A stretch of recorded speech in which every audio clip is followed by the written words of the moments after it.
दोस्तों आज पढ़ेंगे वार्नर्स थ्योरी। ये आपका लेक्चर 4 हो गया कोऑर्डिनेशन कंपाउंड का।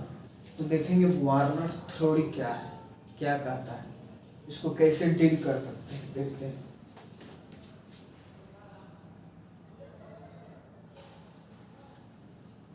पहले इसका थ्योरी पढ़ते हैं दोस्तों। वार्नर्स ने क्या कहा, ही propose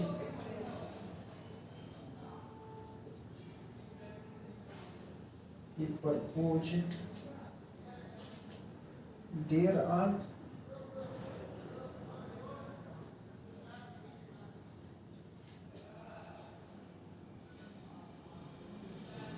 are two valencies for a central matter.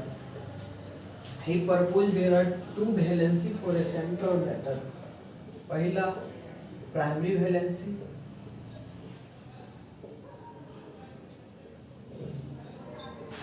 या आयोनोजेबल लिंकेज भी कहते हैं। क्या कहते हैं दोस्तों? Ionizable linkage.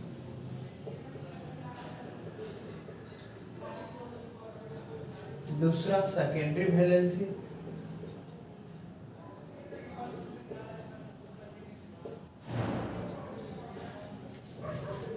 ये non ionisable linkage, non ionisable linkage.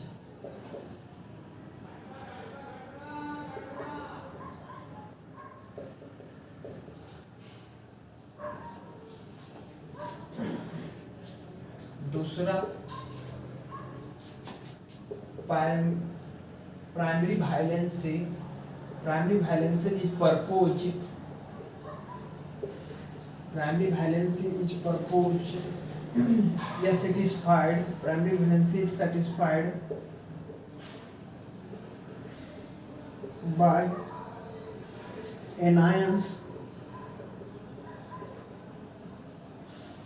and it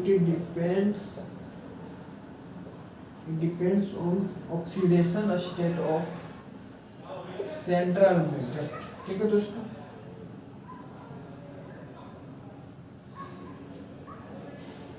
तीसरा secondary valency is satisfied by ligand and it is central number of a central matter, coordination number of a central matter, central coordination of central matter। एक example ले रहे हैं, CuSO4 plus NH3 अगर access में हो, access का मतलब समझ रहे दोस्तों, अधिक मात्रा में हो, तो क्या बनेगा? CuNH3 4SO4, Cu पर चार्ज क्या हो जाएगा? Cu +2। तो प्राइमरी वैलेंसी कितना हो गया दोस्तों? +2। सेकेंडरी वैलेंसी क्या हो गया? 4।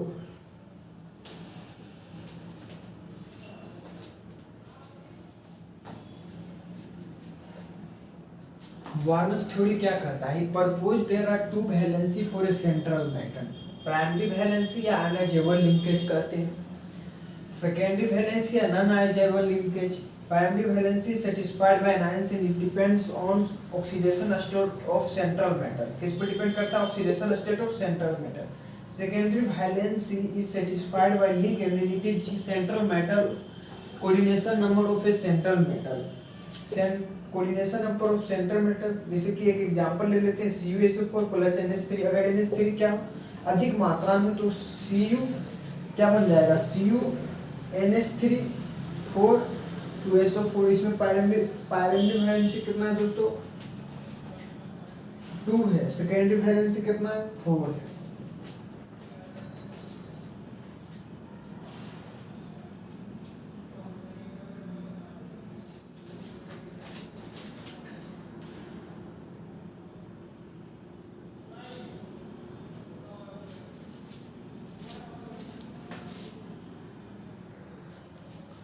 दोस्तों ये समझ में आया आपको? एक बार और देख लेते हैं वार्नर्स थ्योरी क्या कहना चाह रहा है। he proposed there are two valency for a central metal. Primary valency ionisable linkage जिसमें आयंस हो, secondary valency non ionisable linkage. Primary valency satisfied by enhancing depends on oxidation state of central metal. किस पर depend कर रहा है? Oxidation state of central metal. इसमें क्या है दोस्तों, ये ऑक्सीडेशन स्टेट सेंट्रल मेटल क्या है, +2 है. तो ये प्राइमरी वैलेंसी हो गया. प्राइमरी वैलेंसी क्या हो गया, +2 हो गया. Primary valency is satisfied and hence depends on oxidation state of central metal. Secondary valency satisfied by ligand it is central coordination number of central metal. इसका coordination number of secondary valency is satisfied by ligand. इसमें ligand कौन है, ये दोस्तों NH3 तो इसका क्या है चार्ज 4 है, तो ये सेकेंडरी वैलेंसी हो गया. अब एक और एग्जांपल लेते हैं दोस्तों. इसको पहले हम आप नोट्स कर लें. नोट्स कर लिए होंगे.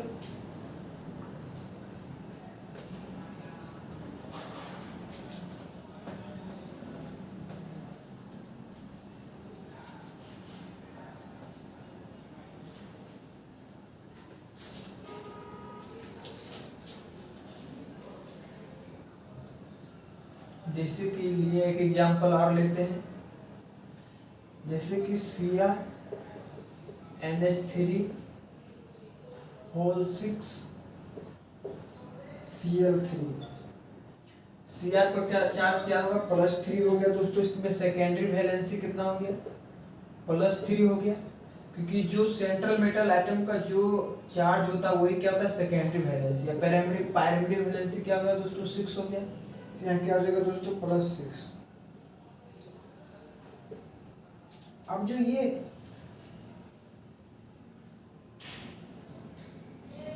दोस्तों ये हो गया प्राइमरी वैलेंसी, हो गया सेकेंडरी वैलेंसी. जो सेंट्रल मेटल का जो क्या आएगा नंबर, जो ऑक्सीडेशन नंबर आएगा वो क्या होगा, प्राइमरी वैलेंसी. और जो लिगेंड होगा इसमें 6 है, तो 6 क्या होगा, सेकेंडरी वैलेंसी. अब प्राइमरी वैलेंसी और सेकेंडरी वैलेंसी को कैसे डिनोट करते हैं, ये देखिए. इसको सीधा लाइन से डिनोट करते हैं और secondary valency co dot line से.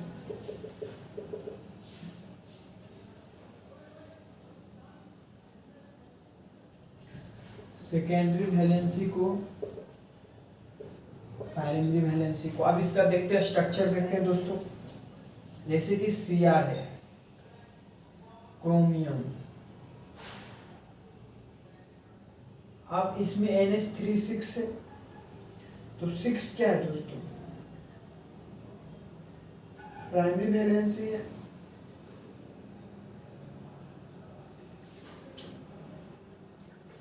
प्राइमरी वैलेंसी को सीधा और सेकेंडरी वैलेंसी को डॉट से करते हैं.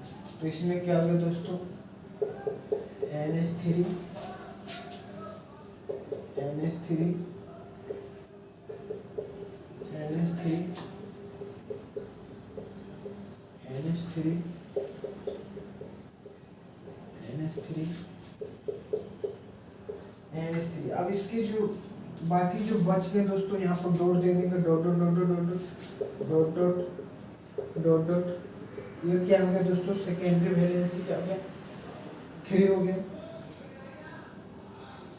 Cl Cl Cl. समझ में आया दोस्तों. वेरनर्स थ्योरी क्या है, जो प्राइमरी वैलेंसी को +3, ठीक है, उसको डॉट डॉट से करते हैं. सेकेंडरी वैलेंसी को, जो सेकेंडरी वैलेंसी वो +6 है, जिसको हम सीधे लाइन से डिनोट करते हैं. तो सबसे पहले NH3 6 हो गया. उसके बीच में क्या हो गया दोस्तों, ये dot dot dot dot line क्या हो गया दोस्तों, सेकेंडरी वैलेंसी कितना हो गया, 3 हो गया. Cl Cl Cl. ठीक है दोस्तों, इसे नोट्स कर लें आप.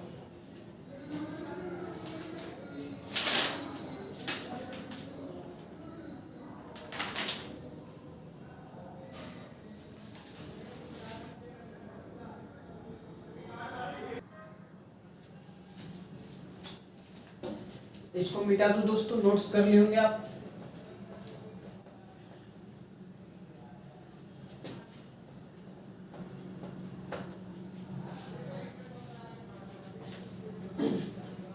अब पढ़ेंगे दोस्तों इफेक्टिव एटॉमिक नंबर. अब देखेंगे इफेक्टिव एटॉमिक नंबर क्या होता है, ये भी इम्पोर्टेंट है दोस्तों, निकालने के लिए आ जाता है बोर्ड आर्ट में, इसलिए इसको भी देखते हैं इफेक्टिव एटॉमिक नंबर क्या है। हेडिंग दे दीजिए इफेक्टिव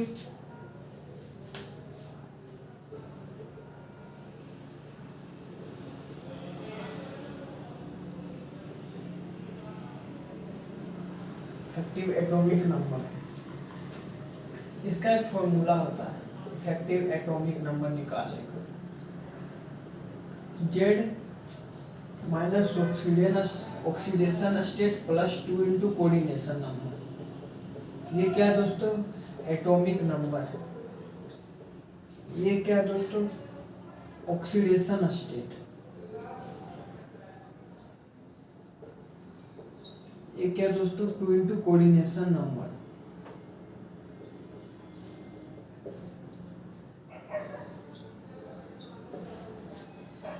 एक एग्जाम्पल लेकर समझते हैं हम इसको, जैसे कि K4 FeCN होल 6। पहले नंबर तो एटॉमिक नंबर कितना होता है फेरस का कितना होता है एटॉमिक नंबर 26। अब इसका ऑक्सीडेशन स्टेट निकाल लेते हैं, 4 प्लस एक्स, CN का चार्ज कितना होता है -1।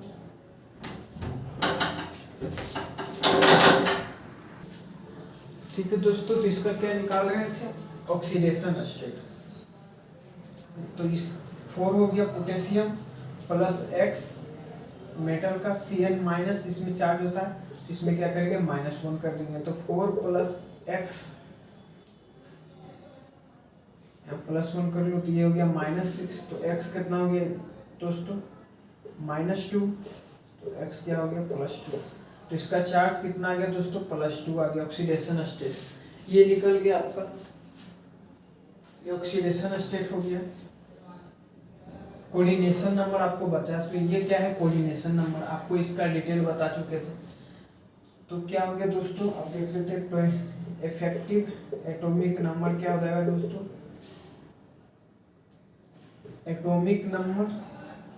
Atomic number minus oxidation state कितना आ गया दोस्तों, ऑक्सीडेशन स्टेट कितना आया -2 आया था दोस्तों, एक बार आप देख लीजिए। 4 plus x -6, x equal to -2, x equal to 2 आया दोस्तों।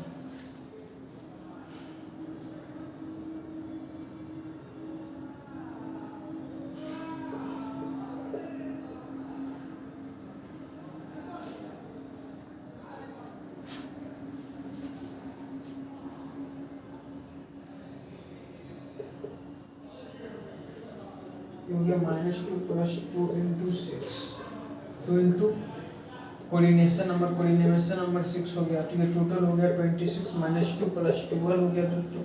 तो ये कितना हो गया दोस्तों 38 में से 2 गया 36 हो गया, तो इसका कितना आ गया 36। अब एक और एग्जांपल लेते हैं,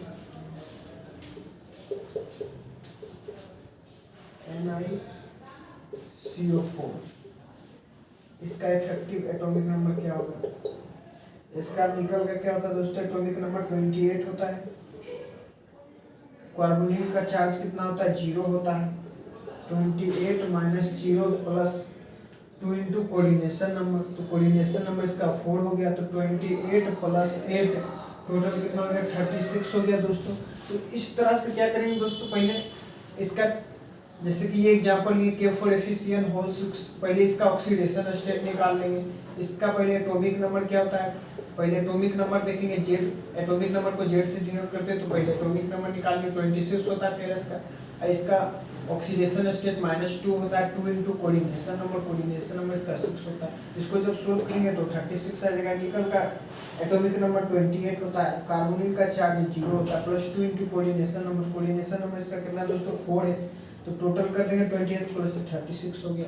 ठीक है दोस्तों, इसको नोट्स कर ले आप।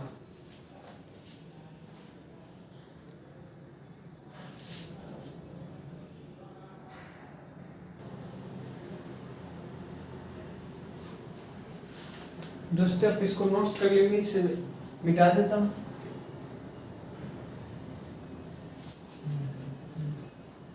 इफेक्टिव एटॉमिक नंबर क्या था दोस्तों? Atomic number minus oxidation stage plus 2 into coordination number. इसको याद रखना दोस्तों, इंपॉर्टेंट है। आगे देखते हैं स्पेक्ट्रोकेमिकल सीरीज। इस सीरीज को आपको याद करना बहुत जरूरी है, इससे हमको ये पता चलेगा कौन सा स्ट्रॉन्ग फील्ड लिगेंड है, कौन सा वीक फील्ड लिगेंड है। इसलिए डाल लीजिए हेडिंग स्पेक्ट्रोकेमिकल सीरीज।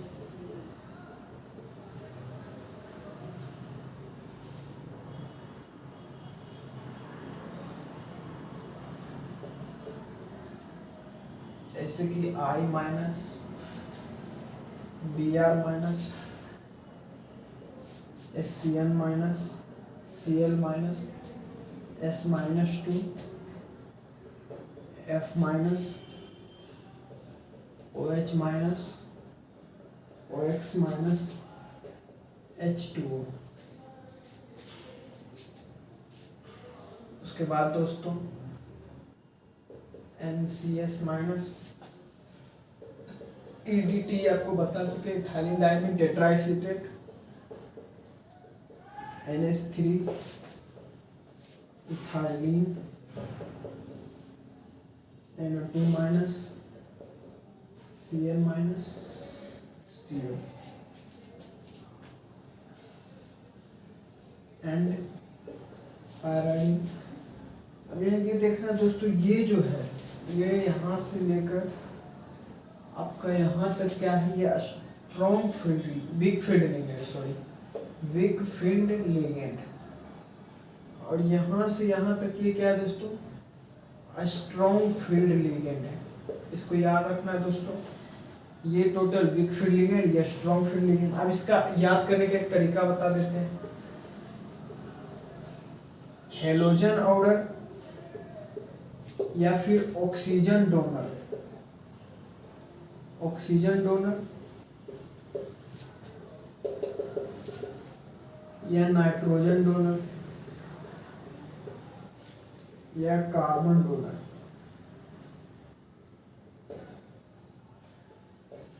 ये जो ऑक्सीजन डोनर होगा दोस्तों, ये क्या है? ये क्या? स्ट्रॉन्ग फील्ड लिगेंड है। ये क्या है दोस्तों? वीक फील्ड लिगेंड है। ये वीक फील्ड लिगेंड और ये स्ट्रॉन्ग फील्ड लिगेंड है। ठीक है दोस्तों, यहाँ पर ये स्पेक्ट्रम केमिकल सीरीज आपको याद रखना पड़ेगा, स्पेक्ट्रोकेमिकल सीरीज। इसको याद करने का तरीका आसान है, पहले इसको देख लेंगे। I minus Br minus SCN minus Cl minus S minus 2 F minus OH minus OX minus H2O, ये सब क्या है? Weak field ligand. NCS minus EDTA NH3 EN NO2 minus CN minus CO and PY, ये सब strong field pyridine strong field ligand है। इसमें halogen order आ सकता है, जो ऑक्सीजन डोनर हो, या फिर हेलोजन ऑर्डर वो वीक फील्ड लिगेंड है। जैसे कि मान लीजिए जाए oxygen donor week field ligand में आएगा। ठीक है दोस्तों, जिससे OX हो गया H2O हो गया, ये सब क्या है? OH हो गया, वीक फील्ड लिगेंड है ऑक्सीजन डोनर। नाइट्रोजन डोनर या carbon donor strong field ligand में आएगा, जैसे कि NO2 हो गया या NH3 हो गया, NCS हो गया, EDTA हो गया, और फिर कार्बन डोनर Cl है, कार्बन CO हो गया, ये सब कार्बन डोनर। तो ये सब क्या हो गया? कार्बन डोनर क्या हो गया दोस्तों? Strong field ligand.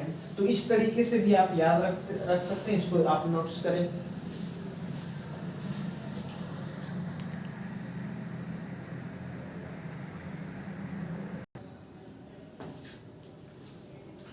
दोस्तों इसे लिख लिए होंगे, मैं मिटा दूं। इसको आपको याद रखना दोस्तों, ये बहुत ही इंपॉर्टेंट है स्पेक्ट्रोकेमिकल सीरीज। इससे आपको strong field ligand weak field ligand आसानी से देख सकते हैं, कौन सा स्ट्रॉन्ग फील्ड। आपको शॉर्ट फॉर्म भी इसका बता दिया हूँ। आगे पढ़ते हैं दोस्तों, थोड़ा सा एक टॉपिक साफ है, उसको देखते हैं। एक नोट है, if central metal belongs to, if central metal belongs to 3D series, then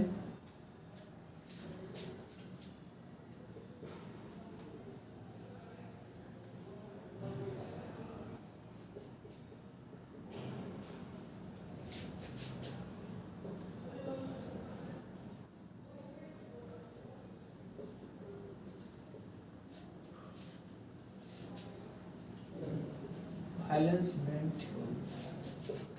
अगर कोऑर्डिनेशन नंबर 2 हो तो स्क्वायर प्लेन या linear,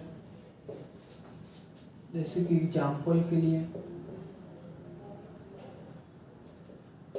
AG NH3 2 plus ETC। अगर कोऑर्डिनेशन नंबर 4 हो गया, DSP2 हो गया, ये हो जाएगा आपका स्क्वायर प्लेन, या SP3 हो गया, ये होगा टेट्राहेड्रल।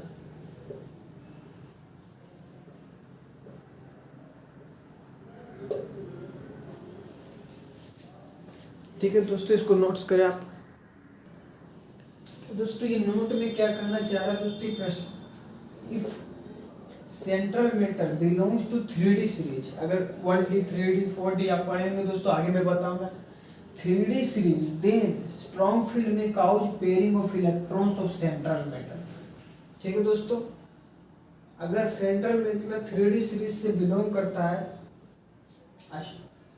तो क्या होगा, strong field ligand cause pairing of electrons, electrons उसमें क्या हो जाएंगे, पेयर हो जाएंगे। अगर अनपेयर इलेक्ट्रॉन्स है तो पेयर हो जाएंगे। ठीक है दोस्तों, सेंट्रल मेटल। अब वैलेंस बैंड थ्योरी पढ़ते हैं। अगर कोऑर्डिनेशन नंबर 2 है,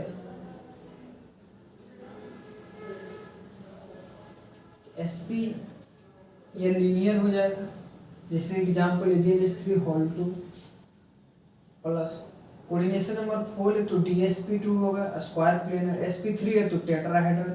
अब आगे पढ़ेंगे दोस्तों, आज तक इतना ही है, आगे पढ़ेंगे कॉम्प्लेक्स के बारे में। कॉम्प्लेक्स क्या है, electronic configuration of central metal, orbital diagram, geometry पढ़ेंगे, नंबर ऑफ अनपेयर्ड इलेक्ट्रॉन। ठीक है दोस्तों, ये नेक्स्ट क्लास में कॉम्प्लेक्स के बारे में पढ़ेंगे, ऑर्बिटल डायग्राम पढ़ेंगे, सेंट्रल मेटल का इलेक्ट्रॉनिक कॉन्फ़िगरेशन निकालना जानेंगे, ऑर्बिटल डायग्राम, ज्योमेट्री के बारे में पढ़ेंगे, इसमें कितना नंबर ऑफ अनपेयर इलेक्ट्रॉन है इसके बारे में पढ़ेंगे दोस्तों। तब तक के लिए हंसते रहिए, मुस्कुराते रहिए और पढ़ते रहिए। ठीक है दोस्तों, इसे नोट कर लें। Thank you very much.